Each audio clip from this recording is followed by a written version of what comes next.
बातम्यांच्या सुरुवातीला बातमी महत्त्वाची आहे, कारण पूर्व विदर्भाला पुढील 3 दिवस वादळी वारे आणि मेघगर्जनेसह पाऊस आणि गारपिटीचा इशारा देण्यात आलेला आहे। रविवारी दक्षिण मध्य महाराष्ट्रामध्ये पावसाची शक्यता आहे। हवामान विभागाने दिलेल्या माहितीनुसार बंगालच्या उपसागरातून बाष्पयुक्त वारे येत आहे, त्यामुळे पूर्व विदर्भाला अवकाळीचा इशारा आता देण्यात आलेला आहे। तर पावसाचा नेमका इशारा कुठे कुठे बघूयात। पूर्व विदर्भामध्ये पुढील 3 दिवस पावसाची शक्यता आहे। अमरावती, वर्धा, नागपूरमध्ये पाऊस पडण्याचा अंदाज आहे। गोंदिया, चंद्रपूर, गडचिरोलीला देखील अलर्ट देण्यात आलेला आहे। रविवारी कोल्हापूर, सांगली, सोलापुरात पाऊस बरसण्याचा अंदाज आहे। रविवारी धाराशिव आणि लातूर जिल्ह्यात देखील पावसाची शक्यता आहे। एकंदरीत जर आपण बघितलं तर विदर्भामध्ये आता 3 दिवस पावसाचे बघायला मिळणार आहेत आणि मेघगर्जनेसह पाऊस आणि गारपिटीचा इशारा सध्या तरी देण्यात आलेला आहे। पूर्व विदर्भामध्ये नेमका कुठे पाऊस पडू शकतो, तर त्यामध्ये अमरावती, वर्धा, नागपूर या ठिकाणचा समावेश असल्याचा आपण बघतोय। गोंदिया, चंद्रपूर, गडचिरोलीमध्ये देखील पावसाची शक्यता आहे। राज्यभरात तापमानाचा पारा चांगलाच वाढलाय, त्यामुळे बहुतांश भागामध्ये पाणी टंचाईच्या झळाही बसत आहे। गाववाड्यांना पाणी पुरवठा करणारे जलस्रोत आटू लागलेले, टँकरची मागणी वाढते। राज्यात 14 जिल्ह्यांमध्ये टँकरद्वारे पाणी पुरवठा सध्या केला जातोय। पुणे जिल्ह्यात सर्वात जास्त 60 टँकर सध्या सुरू असल्याचं बघायला मिळतंय। तर राज्यात कुठे टँकरने पाणी पुरवठा सुरू आहे बघूयात। पुण्यात 60 टँकरने पाणी पुरवठा सुरू असल्याचं बघायला मिळतंय। साताऱ्यात 40, ठाण्यात 30, बुलढाण्यामध्ये 22 ठिकाणी टँकरने पाणी पुरवठा होतोय। संभाजीनगरमध्ये सुद्धा 17 ठिकाणी टँकरने पाणी पुरवठा करण्याची वेळ ओढावली आहे। पालघरमध्ये मात्र 16 ठिकाणी टँकरने पाणी पुरवठा सुरू असल्याचं दिसतंय। अमरावतीमध्ये 12 ठिकाणी,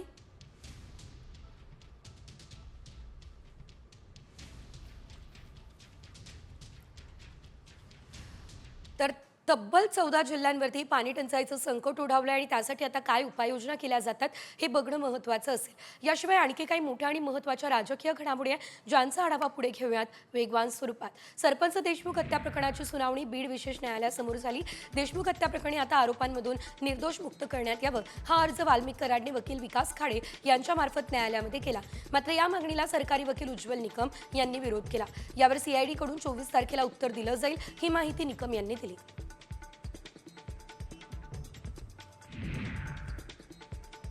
सरपंच देशमुख हत्या प्रकरणामध्ये वाल्मिक कराड याचा या गुन्ह्यामध्ये सहभाग नाही। पुराव्याच्या आधारे आम्हाला वाटतं की वाल्मिक कराड सुटेल। या प्रकरणामध्ये गोवण्यासाठी हे सर्व काही सुरू आहे, तर मी फक्त वाल्मिक कराडची बाजू मांडतोय, इतरांचे वकील वेगळे आहेत असं देखील खाडे यांनी यावेळेस म्हटलंय। संतोष देशमुख हत्या प्रकरणातील आरोपींनी मारहाणीचे व्हिडिओ चित्रित केले असल्याचं बघायला मिळालेलं आहे। या दरम्यान जर आपण बघितलं तर त्याचा पेन ड्राईव्ह कुठल्याही परिस्थितीमध्ये बाहेर जाता कामा नये किंवा सोशल मीडियावरती प्रसिद्ध होऊ नये याची खबरदारी घ्यावी, ही विनंती न्यायालयाकडे उज्ज्वल निकम यांनी केली आहे। सरपंच देशमुख आणि सोमनाथ सूर्यवंशी यांच्या हत्येच्या निषेधार्थ काढण्यात आलेल्या जनआक्रोश मोर्चा स्थगित करण्यात आलेला आहे। यामध्ये आपण जर बघितलं तर शहरात आंबेडकर जयंती आणि महात्मा फुले जयंती आहे, त्यामुळे प्रशासनावरती अधिकचा ताण पडणार होता। या पार्श्वभूमीवर जनआक्रोश मोर्चा पुढे ढकलण्यात आलेला आहे। माझा स्वभाव हा जन्मजात आहे आणि तो एका दिवसामध्ये बदलणार नाही, असं वक्तव्य कृषीमंत्री माणिकराव कोकाटे यांनी केलं। उपमुख्यमंत्री अजित पवार यांनी तंबी दिल्यानंतर देखील कोकाटे आपल्या परखड स्वभावावर ठाम आहे। करुणा मुंडे यांनी धनंजय मुंडे यांची तुलना औरंगजेबाशी केली। औरंगजेबापेक्षा देखील धनंजय मुंडे क्रूर आहे असं देखील करुणा मुंडे यांनी या दरम्यान म्हटलंय। पोटगीबाबत कोर्टानं धनंजय मुंडे यांना धक्का देत करुणा मुंडेंच्या बाजूने निकाल दिला। 2 लाखांची पोटगी ही अनामत रक्कम कोर्टाकडून देण्याचे निर्देश आता कायम ठेवण्यात आले। फेसबुक लाईव्हवरून आता उपमुख्यमंत्री एकनाथ शिंदेंनी उद्धव ठाकरेंना टोला लगावला। मी फेवरेट ब्रदर तर काही जण फुकट बाबूराव असा टोला शिंदेंनी ठाकरेंना लगावलाय।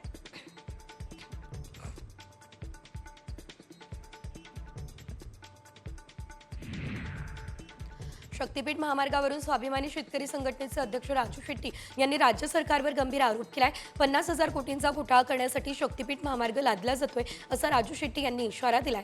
शक्तीपीठ महामार्गाचा कडाडून विरोध करणार असं देखील त्यांनी म्हटलंय. रायगडच्या रोह्यामध्ये शिवसेना ठाकरे गटाला मोठा धक्का बसलाय. शिवसेना रोहा तालुका प्रमुख समीर शेंडगे यांनी पक्षाला रामराम केलेला आहे. त्यांनी आपला राजीनामा पक्षाकडे पाठवून दिलेला आहे. येत्या 13 एप्रिलला ते अजित पवार गटामध्ये प्रवेश करतील. प्रदेश अध्यक्ष सुनील तटकरे यांच्या उपस्थितीमध्ये रोहामध्ये पक्षप्रवेशाचा कार्यक्रम पार पडेल.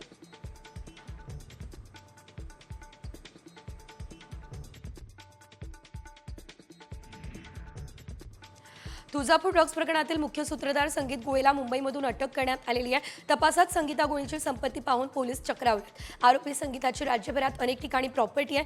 आता यामध्ये मुंबई आणि लोणावळ्यामध्ये करोडो रुपयांची मालमत्ता आहे. तर तिच्या बँक खात्यामध्ये तब्बल 5 कोटी रुपये असल्याचं समोर आलंय. ड्रग्ज प्रकरणामध्ये आरोपी असलेल्या पुजाऱ्यांवरती आता कडक कारवाई केली जाणार आहे. या पुजाऱ्यांना मंदिरामध्ये कायमस्वरूपी प्रवेशबंदीची कारवाई केली जाईल. तुळजाभवानी मंदिर संस्थानने हा निर्णय घेतलाय. ड्रग्ज तस्करी प्रकरणामध्ये 11 पुजाऱ्यांची नावं समोर आली आहेत. धाराशिवमध्ये शाळकरी मुलांचा खुलेआम नशा करतानाचा व्हिडिओ समोर आला. या व्हिडिओमध्ये भर बाजारामध्ये 2 शाळकरी मुलं नशा करताना दिसत आहे. हा व्हिडिओ कळंब शहरातील असल्याची देखील माहिती आहे. या व्हिडिओमुळे पोलिसांच्या कामांवर सध्या प्रश्नचिन्ह उपस्थित झालंय. तिकडे लातूरमध्ये एमडी ड्रग्जचं कनेक्शन सध्या समोर आलेलं आहे. यामध्ये आपण जर बघितलं तर लातूरच्या चाकूर तालुक्यातील रोहिणा गावात एमडी ड्रग्ज बनवणारी फॅक्टरी उद्ध्वस्त करण्यात आलेली आहे. केंद्रीय महसूल गुप्तचर यंत्रणेच्या DRI अधिकाऱ्यांनी छापा टाकत ही कारवाई केली. तर कारवाई करण्यानंतर या प्रकरणी आता 7 जणांना अटक सुद्धा करण्यात आली आहे. 14 दिवसांची पोलीस कोठडी सुनावण्यात आलेली आहे. मुंबईमधून अमरावती ड्रग्जची तस्करी करणाऱ्या 3घांना अमरावती पोलिसांनी अटक केली असल्याचं बघायला मिळतंय.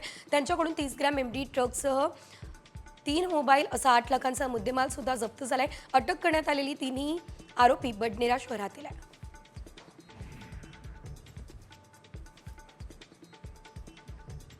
एसटी कर्मचाऱ्यांना अर्धाच पगार मिळणार आहे. तसं असल्यानं आता तीव्र संताप व्यक्त केला जातोय. सोलापूरमधल्या एका महिला एसटी कर्मचाऱ्याला अश्रू अनावर झालेले आहेत. लाडक्या बहिणींना पैसा देतात मात्र आमचा पगार कापतात अशी भावना जी आहे ती एसटी कर्मचाऱ्यांनी बोलून दाखवली आहे. अकोल्यातल्या मध्यवर्ती बस स्थानकावर एसटी कामगार संघटनेने निदर्शनं केली. 56% पगार दिल्यानं सरकारच्या विरोधात जोरदार निदर्शनं करण्यात आलेली आहे.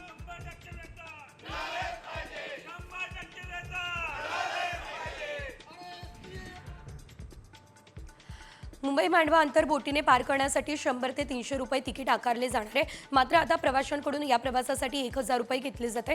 भाजपचे माजी नगरसेवक मकरंद नार्वेकर यांनी आता ही बाब समोर आणलेली आहे. राज्य सरकारनं या प्रकरणाची चौकशी करावी ही मागणी त्यांनी या दरम्यान केली आहे.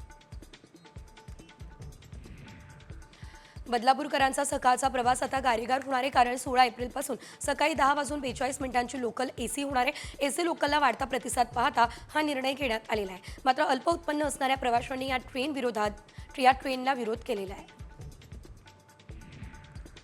नाशिक मुंबई रेल्वे प्रवास जलद होणार आहे. कसारा घाट ते मनमाड दरम्यान नवीन रेल्वे लाईन उभारली जाणार आहे. कसारा घाटातील चढ कमी होणार आहे आणि असं असल्यानं इंधनाची सुद्धा बचत होईल.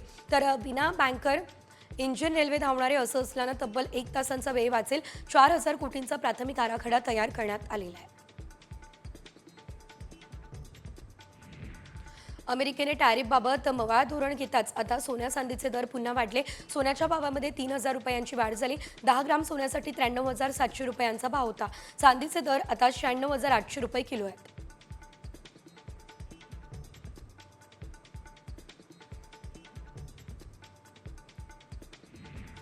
भायखळ्याच्या वीरमाता जिजाबाई भोसले प्राणी संग्रहालयामध्ये 10 नवीन हरिण, सांबर आणि काळवीट दाखल झाले. हे नवीन पाहुणे लवकरच प्राणी संग्रहालयातील पर्यटकांना पाहण्यासाठी उपलब्ध होणार आहे. ही माहिती राणीबाग प्रशासनाकडून देण्यात आलेली आहे.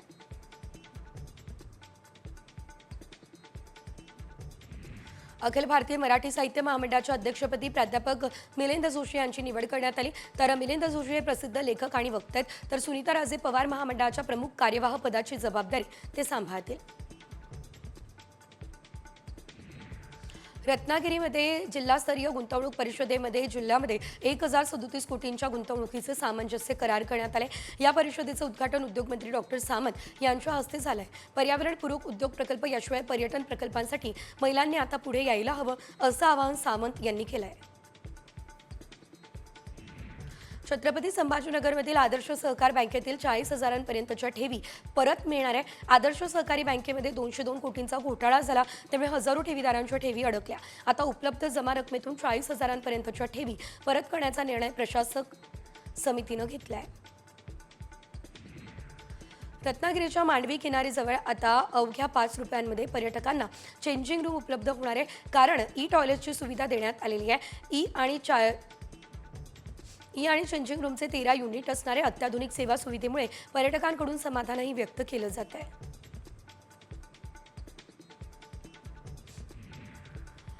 मुंबईकरांनो, आज आणि उद्या रात्री उशिरा बाहेर पडणार असाल तर लोकलचं वेळापत्रक बघा आणि मगच बाहेर पडा. कारण पश्चिम रेल्वेवरती पुन्हा एकदा रात्रकालीन जम्बो असा मेगा ब्लॉक घेतला जाणार आहे. माहीम ते वांद्रे या स्टेशन दरम्यान पुलाचा गर्ड टाकण्यासाठी जम्बो मेगा ब्लॉक घेतला जाणार आहे.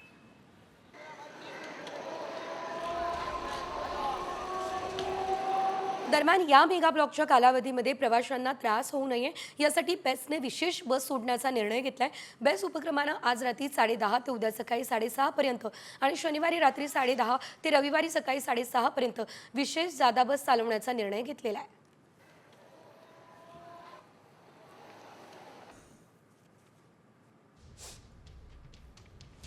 यानंतर इतरही बातम्यांचा आढावा घेऊया 36 जिल्हे 36 रिपोर्टर्समध्ये.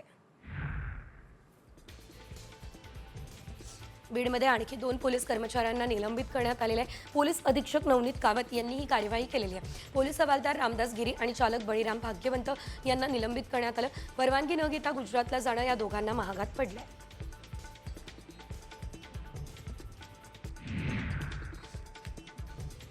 बदलापूरकरांची लवकरच दुर्गंधीतून सुटका होणार आहे. कारण बदलापूर नगरपालिकेने चिकन आणि माशांच्या वेस्टेजपासून कंपोस्ट खतांची निर्मिती करणारा प्रकल्प उभारलाय. जे चिकन व्यावसायिक वेस्टेज जमा करण्यासाठी पालिकेला सहकार्य करणार नाही त्यांच्यावर कारवाई केली जाणार आहे. हा इशारा पालिका मुख्याधिकाऱ्यांनी दिला आहे.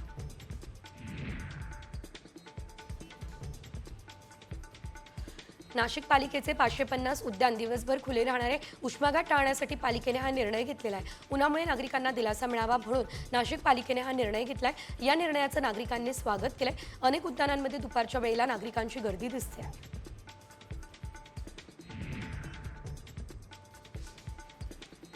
उपमुख्यमंत्री एकनाथ शिंदे यांच्या हस्ते सांगोल्यामध्ये आंबेडकर स्मारकांचं अनावरण करण्यात आलेलं आहे. नगर विकास विभागानं या स्मारकासाठी 2 कोटींचा निधी दिलाय.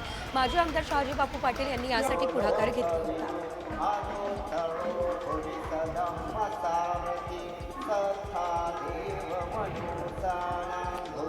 पालघरच्या पूर्व आणि पश्चिमेला जोडणारा नवली फाटक कायमस्वरूपी बंद करण्यात आलाय. नागरिकांनी पर्यायी मार्गांचा वापर करण्याचं आवाहन रेल्वे प्रशासनाकडून करण्यात आलेलं आहे. उंबरगाव रोड ते न्यू सफाळे स्टेशनपर्यंतच्या कामासाठी फाटक बंद करण्यात आल्याची माहिती आहे.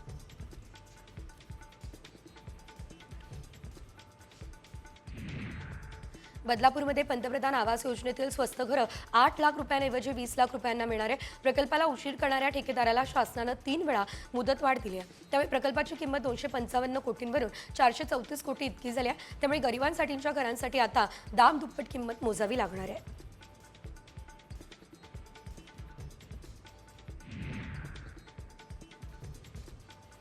पूर्व विदर्भाला पुढील 3 दिवस वादळी वारे, पाऊस आणि गारपिटीचा इशारा हवामान विभागानं दिला. रविवारी दक्षिण मध्य महाराष्ट्रात पावसाची शक्यता आहे. प्रामुख्यानं अमरावती, वर्धा, नागपूर, गोंदिया, चंद्रपूर आणि गडचिरोली जिल्ह्यांना पावसाची शक्यता वर्तवली जाते.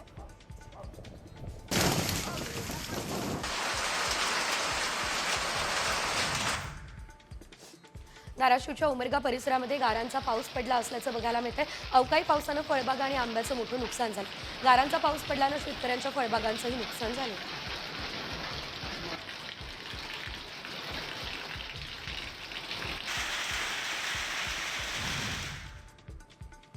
नांदेडमध्ये वादळी वारा आणि पावसानं अक्षरशः झोडपून काढलंय. अर्धापूर तालुक्यामध्ये पाऊस आणि गारपिटीमुळे पपईच्या बागा उद्ध्वस्त झाल्या.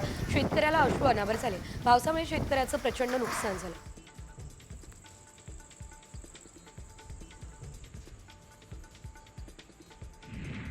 तुळजापूरच्या जळकोट परिसरामध्ये वादळी वाऱ्यासह गारांचा पाऊस पडला. तुळजापूरमधील जळकोट, नरदुर्ग, होर्टी, मुरटा या भागामध्ये पावसानं जोरदार बॅटिंग केली. अचानक आलेल्या गारांच्या पावसामुळे जनजीवन विस्कळीत झालं. गारांच्या पावसाचा बागायतदार शेतकऱ्यांना मोठा फटका बसण्याची शक्यता आहे.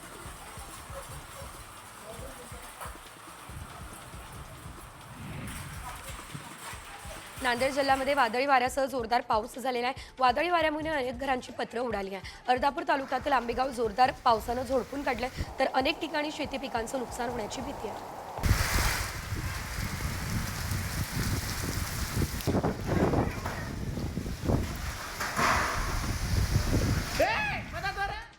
अमरावतीच्या अनेक भागात वादळी वाऱ्यासह पाऊस झालाय. जोरदार पाऊस पडल्यानं शेती पिकांचं नुकसान होण्याची शक्यता आहे. या अवकाळी पावसामुळे उन्हाळी हंगामातील पिकांना धोका निर्माण झालेला आहे.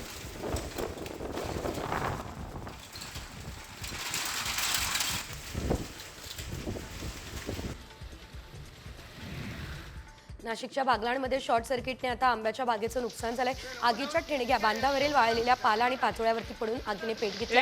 यामुळे आता आग आंब्याच्या बागेत पसरली आहे. झाडांसह फळांचं मोठं नुकसान झालं.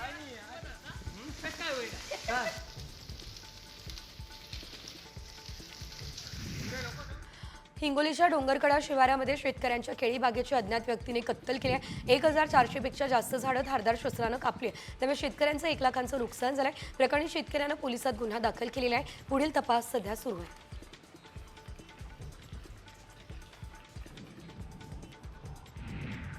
कांद्याचं तर प्रति क्विंटल 1500 ते 1600 रुपये होते. मात्र गुजरात राज्यातून कांद्याची आवक वाढली, त्यामुळे दर 1100 रुपयांपर्यंत आले. शेतकऱ्यांना उत्पादन खर्च देखील काढणं अवघड झालंय. शेतकरी कांदा साठवणुकीवर भर देताना दिसत आहे.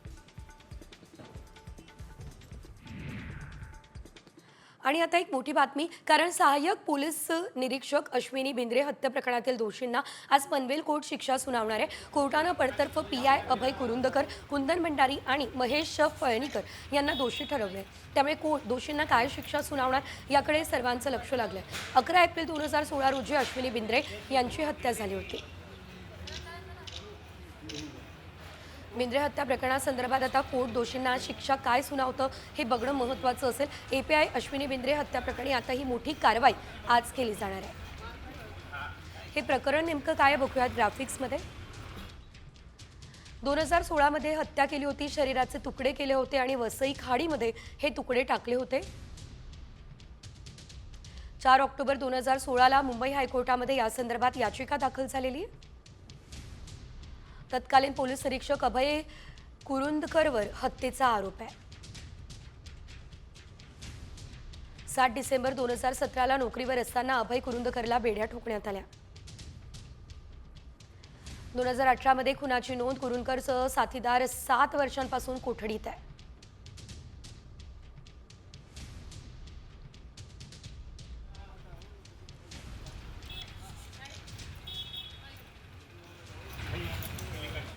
तर आता या प्रकरणी आता काय नेमकं सुनावणीमध्ये घडतं आणि काय शिक्षा सुनावली जाते हे बघणं महत्त्वाचं.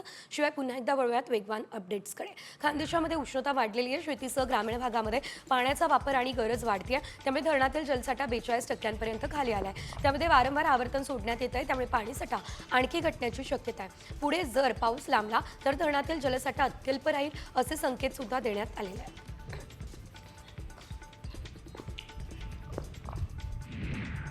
जुन्नर तालुक्यातील आदिवासी बहुल मांडवे गावावरती पाण्याचा भीषण संकट आहे. मात्र असं असताना ऐन उन्हाळ्यामध्ये गावातील एकमेव जलस्रोत असणाऱ्या शिवकालीन टाकीमध्ये अज्ञात व्यक्तीने विषारी कीटकनाशक टाकले. संपूर्ण गावामध्ये खळबळ उडाली आहे. त्यामुळे संपूर्ण गाव पाण्यामुळे अडचणीत सापडले. डोंबिवली पूर्वमध्ये जुना आयरे रोड या ठिकाणी रस्त्याचं काँक्रिटीकरणाचं काम सुरू आहे. या रस्त्याच्या कामाच्या खोदकामादरम्यान केडीएमसीमध्ये पाण्याची पाईपलाईन फुटलेली आहे. तब्बल 2 तास पाण्याचे फवारे उडत होते. त्यामुळे लाखो लिटर पाण्याची नासाडी झाली. केडीएमसी अधिकाऱ्यांना माहिती देताच या पाईपलाईनवरील पाणी पुरवठा बंद करण्यात आला. जळगावमध्ये नळाला दूषित पाणी येत असल्यानं नागरिकांना त्रास सहन करावा लागतोय. पालिकेकडे या प्रकरणी तक्रार करून देखील दुर्लक्ष केल्याचा आरोप नागरिकांनी केलेला आहे. या पाण्याला वास येतोय, त्यामुळे पोटाचे अनेक आजार होत आहेत. पालिकेने लवकरात लवकर नियोजन करावं, नागरिकांना होणारी गैरसोय दूर करावी ही मागणी देखील नागरिकांनी केली आहे. जुन्नरमधल्या कोकडी प्रकल्पातील वडस धरणातून मीना नदीपात्रामध्ये पाण्याचा विसर्ग केला जातोय. विसर्ग करून सुरू झालेला आहे. त्यामुळे आता नदीपात्रालगत असणाऱ्यांना शेतीची तहान भागणार आहे. या जलप्रवाहामुळे नदीपात्र खळखळून वाहत आहे. परिसरात धबधब्यासारखे सौंदर्य निर्माण झाले आहे. जालन्यातील मठ पिंपळ गावामध्ये सफरचंद बागेवर उन्हाच्या तीव्रतेमुळे शेतकऱ्यांवरती कुऱ्हाड चालवण्याची वेळ आली। 4 वर्षांपूर्वी सफरचंदाची बाग फुलवून यशस्वी प्रयोग करण्यात आला, मात्र यावर्षी उन्हाच्या तीव्रतेमुळे सफरचंदाची फुल झाडावर सुकून सफरचंद देखील गळून पडलेले दिसत आहे। लावलेला खर्च देखील वसूल होत नाही, त्यामुळे शेतकरी चिंतेत आहेत। राहुरी तालुक्यातील तनपुरेवाडी या ठिकाणी 50 फूट खोल विहिरीमध्ये पडलेल्या बिबट्याला वन विभागानं ग्रामस्थांच्या मदतीने बाहेर काढलं। राहुरी तालुक्यामध्ये बिबट्याचा वावर वाढलेला आहे। गेल्या 3 महिन्यांमध्ये 11 बिबट्यांना जेरबंद करण्यात आलंय। संभाजीनगरमधील वाळूज महानगर परिसरातल्या हॉटेलला भीषण आग लागली आहे। वेगानं आग वाढली, त्यामुळे हॉटेलच्या सगळ्याच भागांमध्ये आग पसरली। आगीमध्ये हॉटेलचं मोठं नुकसान झालं।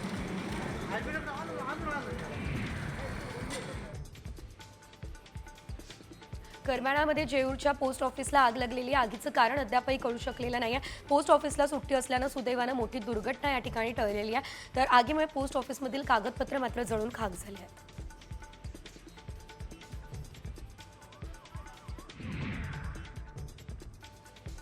जालन्यातील अकोला गावच्या शेतकऱ्यांच्या चाऱ्यांच्या ढिगाऱ्यांना आणि गोठ्यांना आग लागली आहे। आगीमध्ये गोठे आणि पत्र्यांची शेड जळून खाक झाली आहे। शेतकऱ्यांचं यामध्ये मोठं नुकसान झालंय। विजेच्या शॉर्ट सर्किटमुळे आग लागल्याची प्राथमिक माहिती आहे।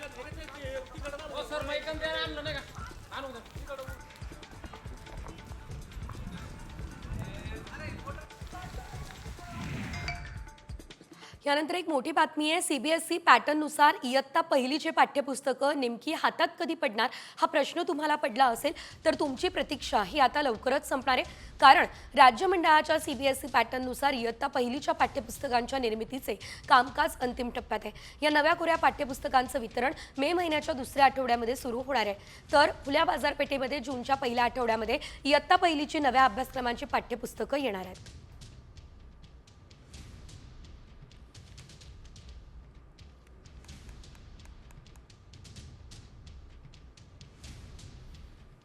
पुढे आणखी एक मोठी बातमी। अमेरिकेच्या हडसन नदीमध्ये हेलिकॉप्टर कोसळलेलं आहे। हेलिकॉप्टर कोसळून 6 जणांचा मृत्यू झालेला आहे, तर मॅनहॅटन आणि जर्सी शहरादरम्यानची ही घटना बघायला मिळते आहे। मृतांमध्ये एकाच कुटुंबातील 5 जणांचा समावेश आहे। एकंदरीत आपण जर बघितलं तर हेलिकॉप्टर कोसळल्यानं तब्बल 6 जणांचा मृत्यू झाला असल्याचं आपल्याला बघायला मिळतंय। यामध्ये आपण जर बघितलं तर मॅनहॅटन अमेरिका या दरम्यानची ही घटना आहे। नदीमध्ये हेलिकॉप्टर कोसळलेलं आहे आणि ही जी दृश्य आहेत ती निश्चितच भयावह दृश्य आहेत।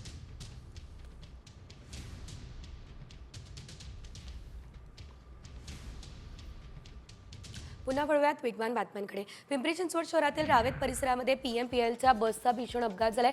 पीएमपीएल बस चालकाचा बसवरील ताबा सुटला, नियंत्रण सुटलं आणि त्यामुळे हा अपघात झाला असल्याचं सांगितलं जाते। बस थेट बीआरटी लेनच्या बॅरिगेड्सवरती चढली आहे। या अपघातामध्ये काही प्रवासी किरकोळरित्या जखमी झाले, तर बीआरटी मार्गाचे आणि पीएमपीएल बसचे मोठ्या प्रमाणात नुकसान झाले।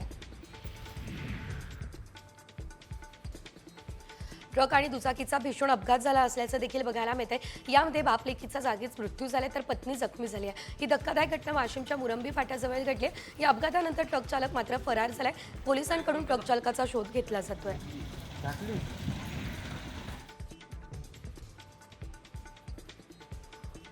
नागपूरमधल्या सीताबर्डी पोलीस ठाण्याच्या हद्दीतील वसंतराव नाईक झोपडपट्टीमध्ये दोघांवर हल्ला झालाय। जुन्या वादातून हत्या केल्याचा अंदाज जो आहे तो व्यक्त केला जातोय। या दोघांवर शासकीय रुग्णालयामध्ये उपचार सुरू आहे आणि त्यांचा मृत्यू झालाय। हत्या प्रकरणामध्ये एका आरोपीला अटक करण्यात आलेली आहे।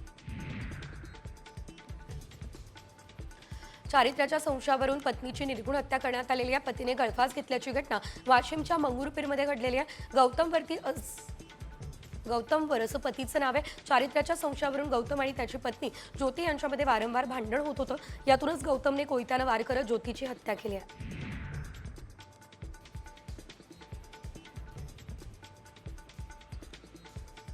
भिवंडीमध्ये बुलेट ट्रेनसाठी खोदकाम करत असलेल्या खड्ड्यामध्ये पडून 12 वर्षीय मुलाचा मृत्यू झालाय। कोपरगावच्या हद्दीमध्ये खड्ड्यात पाणी साचलं होतं आणि या दरम्यान मुलाचा बुडून मृत्यू झालाय। कंत्राटदाराच्या दुर्लक्षामुळे मुलाचा मृत्यू झाला असा आरोप स्थानिक खासदार सुरेश म्हात्रेंनी केला। देवव्रत पांडे असं मृत मुलाचं नाव आहे। सोलापूरमध्ये पत्नीची हत्या करून पतीनं आत्महत्या केली आहे। वसंत पवार आणि सोनाबाई पवार अशी मृत दाम्पत्याची नाव आहे। किरकोळ वादातून दारूच्या नशेत वसंत पवार यानं पत्नीला लाकडी दांडक्यानं मारहाण केली आहे। या मारहाणीमध्ये पत्नीचा मृत्यू झालाय। त्यानंतर वसंत पवार यांनी गळफास घेत आत्महत्या केली।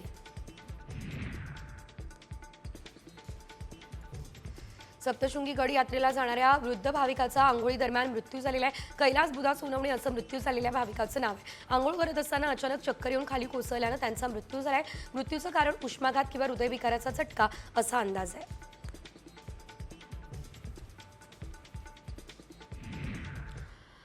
जाहिरातीतून ग्राहकांची फसवणूक करणाऱ्या बिल्डरांना महारेरानं सज्जड इशारा दिलाय.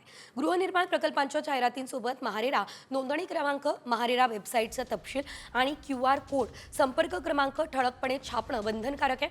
आदेशाची अंमलबजावणी न करणाऱ्या बिल्डरांना 50,000पर्यंत दंड ठोठावला जाणार आहे.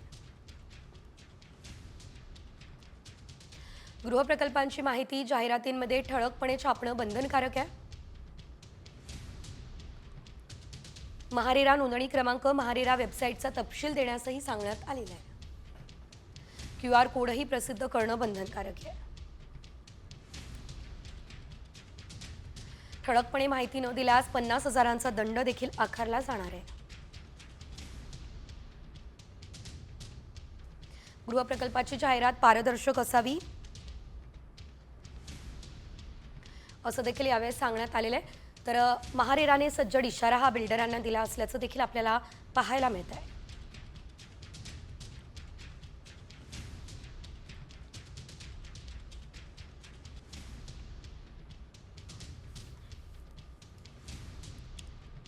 या प्रकरणी आता बिल्डरांना योग्य आणि अधिकृत माहिती द्यावीच लागणार आहे आणि जर माहिती ठळकपणे छापली नाही तर या संदर्भात पुढे कारवाई सुद्धा केली जाणार आहे.